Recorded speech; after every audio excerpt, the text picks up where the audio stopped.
This is By the Book, and we're your married relationship coaches. I'm Sent. I'm Sil. And today we're talking about Married at First Sight, Season 15, Episode 14, Lindy and Miguel. So what's wrong with him? Like, is this the 7-week itch type thing? I don't know. Is he on his period? Like, what is going on? I don't know. I mean, it's almost like he just took a match and just wanted to burn down his own marriage. I don't know. Exactly. That's why I say that 7-year itch thing, or 7 week in this instance. Yeah. Itch, because it's like, I got to do something else. I got to escape. Yeah. You know, and then for Lindy's part, she's like, ooh, a duck. Did you say a little bunny? Like, what? I'm like, okay, there's something wrong with both of them. I've been calling her crazy the whole time, but now I see that it works both ways. Ooh, a duck. I like that. Ooh, bunnies. Right. Yeah. So, yeah, y'all. Anyway, we digress already. Mm-hmm. But this episode is the episode where all the couples go, like, kind of on their final retreat. They get together, try to have a good time, try to, I don't know, just decompress from whatever they're dealing with in the real world before decision day comes. So it should be a good time. Mm-hmm. It should be an extra good time for Lindy and Miguel because Miguel gets her a surprise. It's a prom dress. Mm-hmm. Let this be a lesson not to let men buy your dresses for you. It was a dress that she liked, though. But it didn't flatter her figure. In what way? No, come on now. Lindy has like a broad back. So this dress was cut. I mean, it was like diamond cut in the back. Yeah. That wasn't her feature to like showcase. Okay. You know, if I'm Lindy, if I've got her frame, that I'm not showing off my back, maybe. Okay. At all. Broad back Lindy. All right, I'll take it. Go ahead. It's just white. Like, that's not her best feature. I'm not saying she looks bad. That's just, you know, accentuate the positive. You know, the back wasn't going to be her best feature. That's all I'm saying. Y'all let me know what you think. Okay. I didn't care. Okay. Anyway. That's because you're a guy. So, anyway, they get to the resort, or... Is it a resort? It's just like a big house, like a nice mansion. Mm-hmm. They get there and they're immediately getting ready for this prom situation. That's when we see the back out. So, and I'm like, really? But anyway, this is where the problem starts. This is where Picturegate begins. Okay? Picturegate. Lindy wants to take pictures because she's never been on a prom before. And this was the whole idea behind, I think it was really a thoughtful thing for Miguel to do for her, to set up a prom for her. Although now I'm kind of guessing, like, did he really set this up or was this a production thing? Because it doesn't even seem like it was his speed. No, it didn't. He definitely had a lot of help. So I don't know if it was production or him, but it may have been his idea. I'll give it to him that his idea, but that was a lot. That was very thoughtful to do that, though. He did set it up, but he also kicked it down. So he did. Lindy started asking for photos because she's never had a prom before. So she thinks she's in this beautiful dress. She looks pretty. Right, she looks pretty, she feels pretty, this sparkly dress, perfect. She's like, take a picture of me. Miguel's like relaxing, chilling. He said he had a long week at work and he just doesn't want to. So she's like, no, don't take selfies of it. Take the real picture. I want the good shot. Give me the angles. And, you know, she's being like annoying. Yes. High maintenance, maybe a little bit. Look, she's being extra. Yeah. But his mood is so off. That it's like, it sends him over the top. So he finally agrees to take the picture, I guess, however she wants it. And he's like, but I don't like your tone. So let that be known. And so she immediately reels back like, oh, I was just kidding. I'm joking. And he's like, I don't think you're joking type of thing. Yeah. So that just set the mood, set the tone. It was negative. They go back and forth. And she's like, I really don't want to make a big deal about this picture. You know, she wants to still have a good night. Yes. Nobody wants to start off what's supposed to be a wonderful evening arguing with somebody about something that seems kind of trivial. Exactly. And so she did her best to defuse. Yeah. Obviously, she saw his mood. She saw how he was feeling. And so she was trying to, let's just move past this. I'm sorry. I was joking. But he just wasn't having any of it. And I think some of it is he's been told time and time again, hey, I'm Lindy and I can blow up. Yeah. And so he's been on the lookout for it. Yeah. And then he's also tired. But it's still, it was more extreme. It seemed like he had a hormonal imbalance going on. Like the way he was acting this weekend. I agree. So anyway, they get to the prom, trying to get things together. You can read the look all over Miguel's face. I feel like almost for the entirety of this episode where he just wasn't feeling anything. Yeah. But they try to make it good for her. Like, all the couples are there and they're supportive of her. Even Alexis is like, hey, we're going to do all the things you wanted to do for prom or whatever you thought prom was going to be. This is going to be great for you.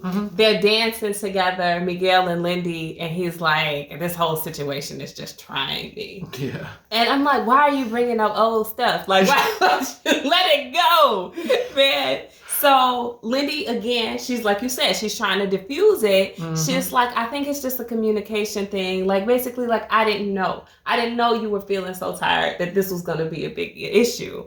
And he's like, well, you gaslighted me. And like, that's what's pissing me off. You know, when he tried to call her on something. I do understand this point. He tried to call her on her being upset. And then she's like, no, I was just joking. So that is kind of gaslightery, a little bit right there. But I feel like for him, it's like, no, because I want to straighten this thing out right here, right then and there, and say, when you're angry, this isn't how you want to behave with me. Yeah. He's trying to draw a line. But if she's like, wiggling around it and saying, oh, I wasn't even serious, I was just joking, then he can't quite put his foot down where he wants to. It's like, I don't know. I got that like dad trying to scold a child type thing.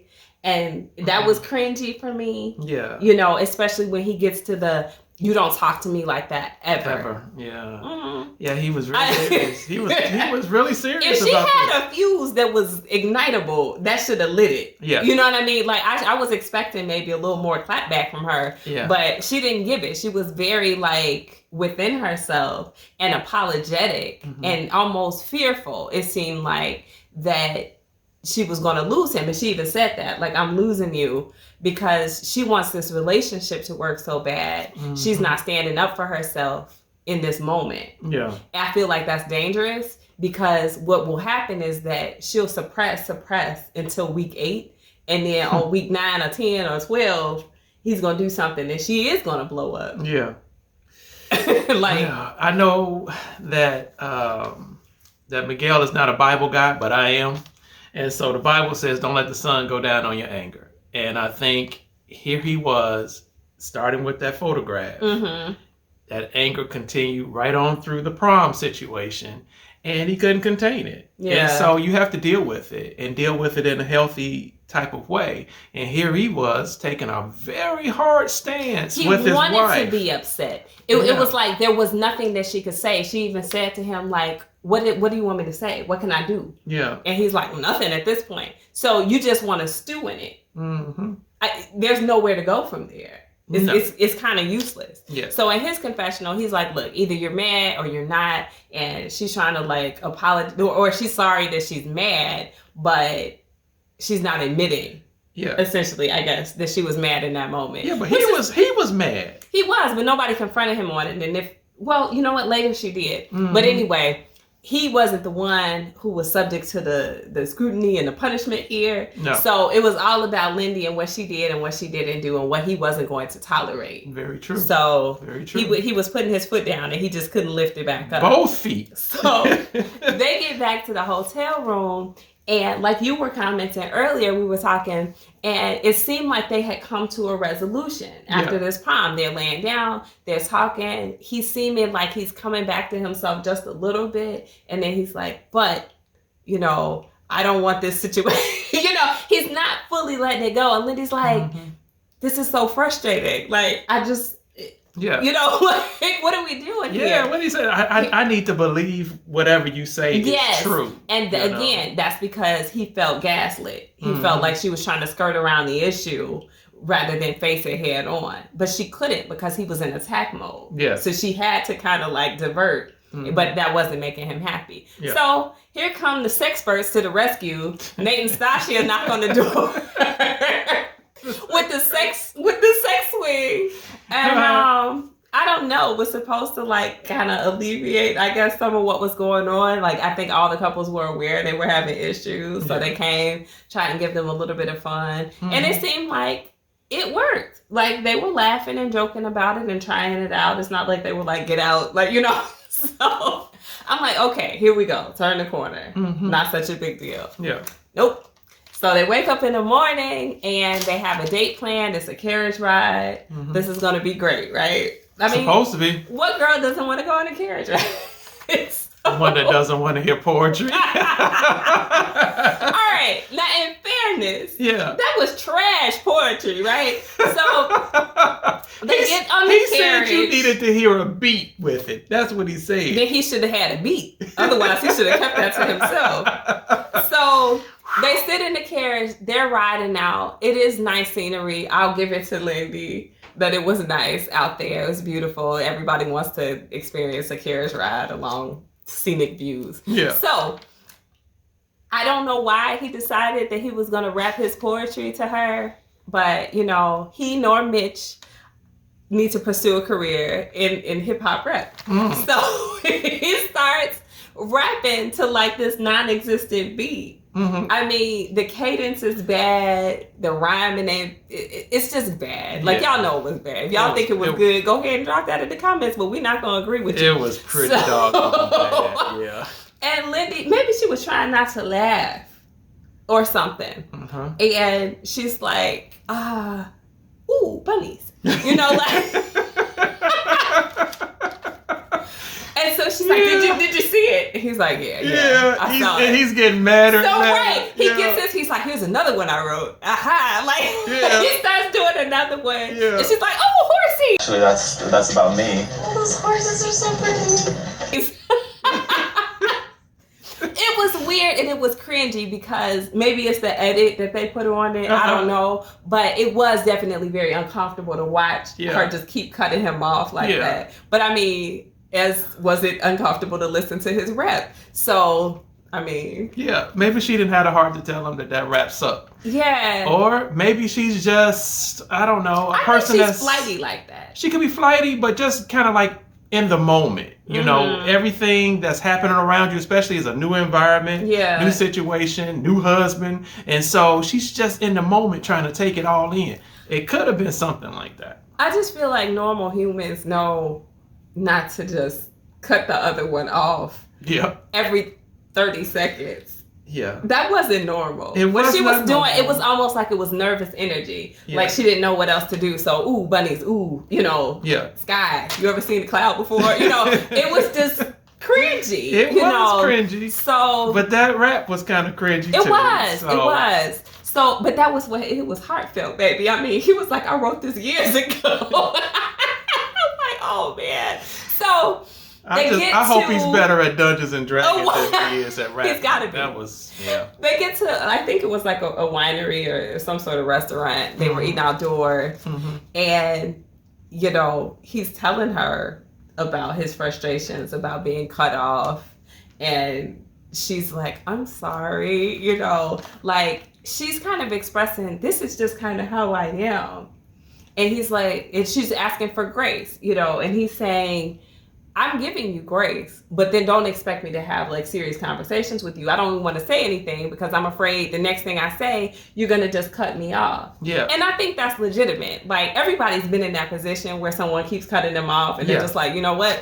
I got nothing. Yeah, exactly. Because it is disrespectful. Yes. And, you know, from the woman to the man to the woman, however you want to say it, then, you know, when one person feels disrespected, it's going to kind of like shut the thing down anyway. Yeah. However, but when he says, I'm giving you grace, that means I'm giving you grace. And so if I'm giving you grace means that it's something that I'm giving you favor, I'm giving you understanding, you don't deserve it, but I'm giving it to you anyway. And so that means I'm going to continue to talk to you by the definition of grace. And so his grace, I don't understand that grace.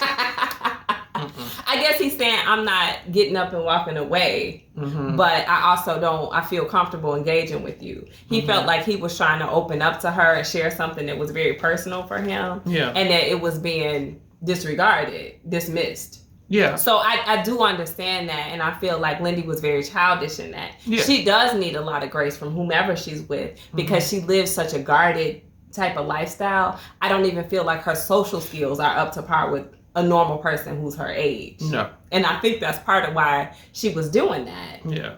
And also why she doesn't know how to handle situations, she feels, and not like blow up or go from 0 to 10 or whatever. She just doesn't have the practice and good social skills. Yeah. And she's fearful that if he's responding to these little things, what seems like little things, everyday things to her in this negative way, that when something really happens, he's done. And I think that's a legitimate fear of hers because he's showing the capability of doing just that. Well, he said it twice, you know, pretty much that, hey, if I feel like this, then I'm done. Yeah. You know, whatever the case. And he doesn't give the reassurance. No. Each time, like she's cried a couple of times in this episode, and each time it seems like it does tug at his heartstrings, like he's feeling bad about it, but it's not until he pushes her all the way to that point that he seems to be remorseful at all. I mean, he was disrespectful even at that situation where they were talking, and she's like, well, no one's ever been so offended by,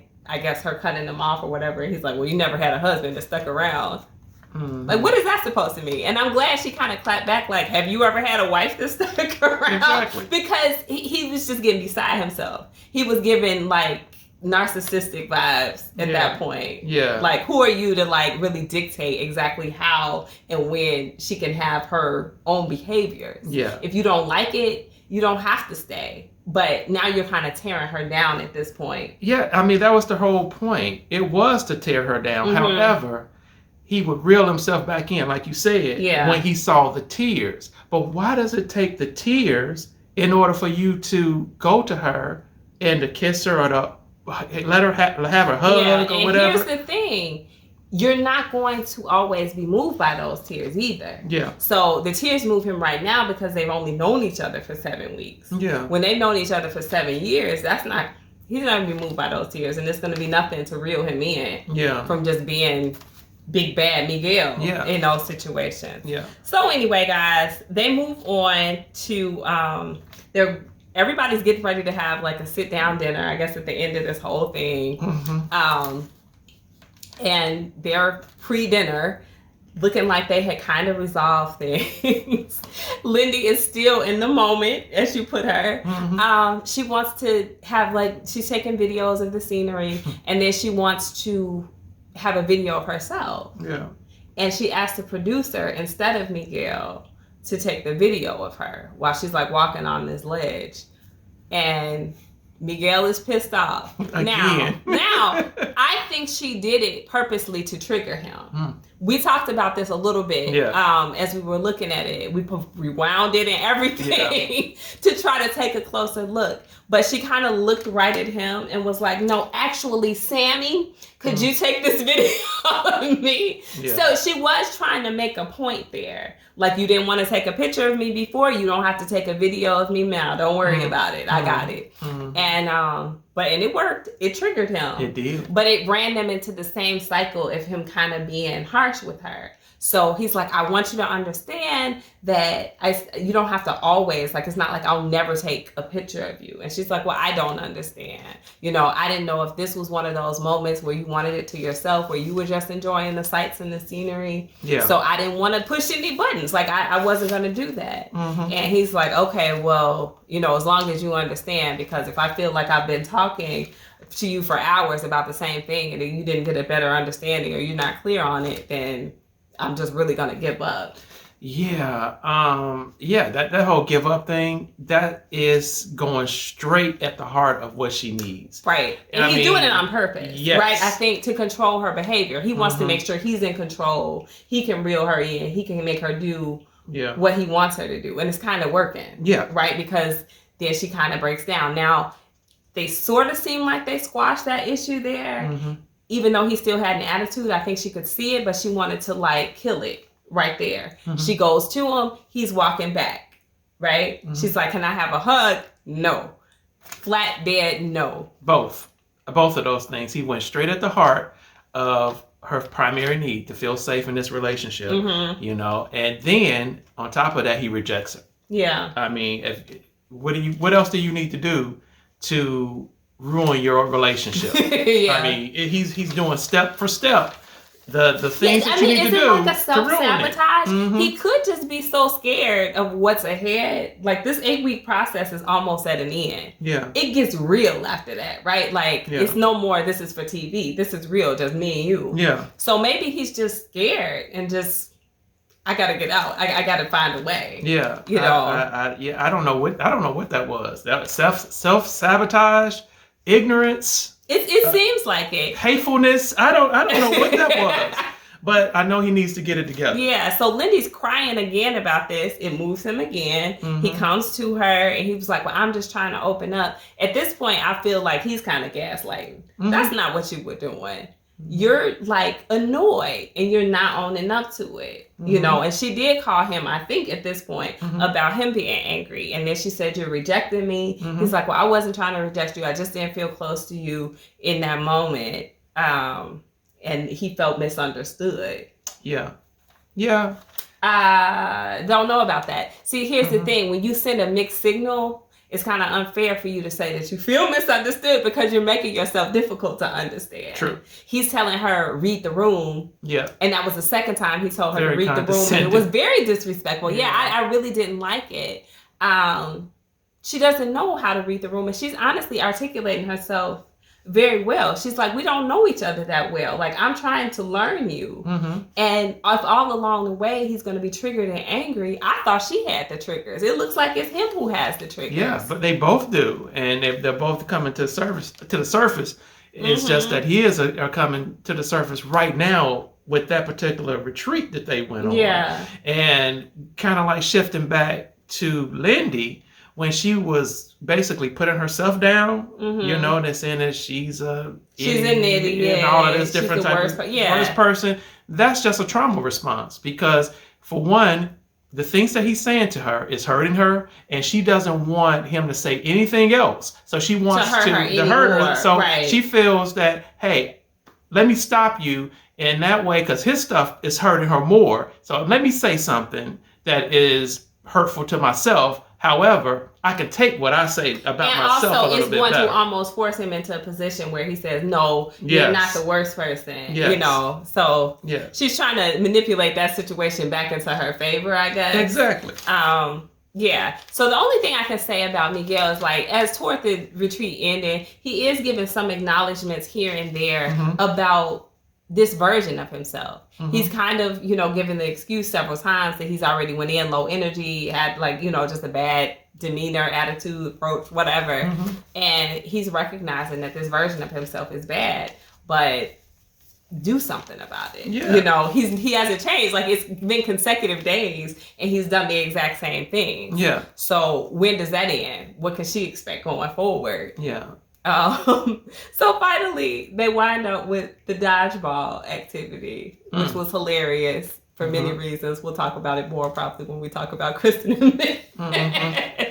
But he's not bad, but he's no match for Nate, right? No. Now, Nate and Lindy are on the same team, so Lindy is cheering for Nate when it's them one-on-one at the end of the game.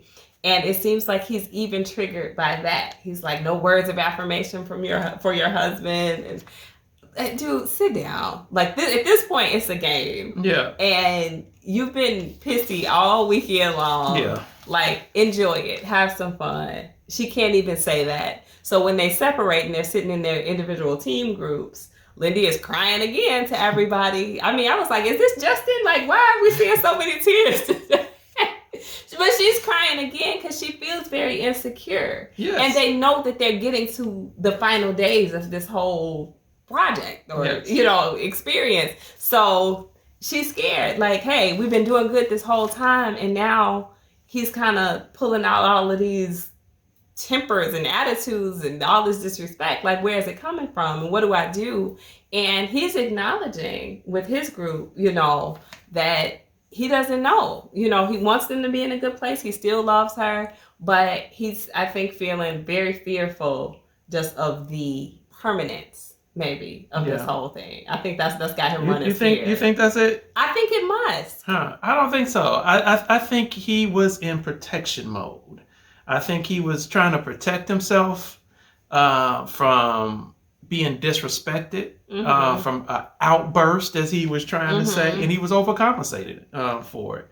And so he wanted to lay down the law and let her know that if you overstep this boundary, there's going to be a price to pay. Yeah. And so I think all of that was just fueled by him trying to protect himself. And so keeping in mind that as the husband, he's supposed to be the protector of his wife, not necessarily protector of himself. Yeah. And so that was coming across very loud and very strong, I think. Yeah. I mean, it could be. It's a couple of ways to look at it. So you guys let us know what you think that was. That was a strange breakdown from a couple that's been pretty strong the whole while. And she said that. She said that. Hey, we've been doing good until now. And so what's going on? Well, sometimes you got to prepare for a rainy day. But who wants that to happen in the 11th hour? You know, this is coming down to the wire. So anyway, guys, like I said, let us know what you think. Hop in that comment section. Like, share, subscribe, hit the bell notification, and we will be back. Bye.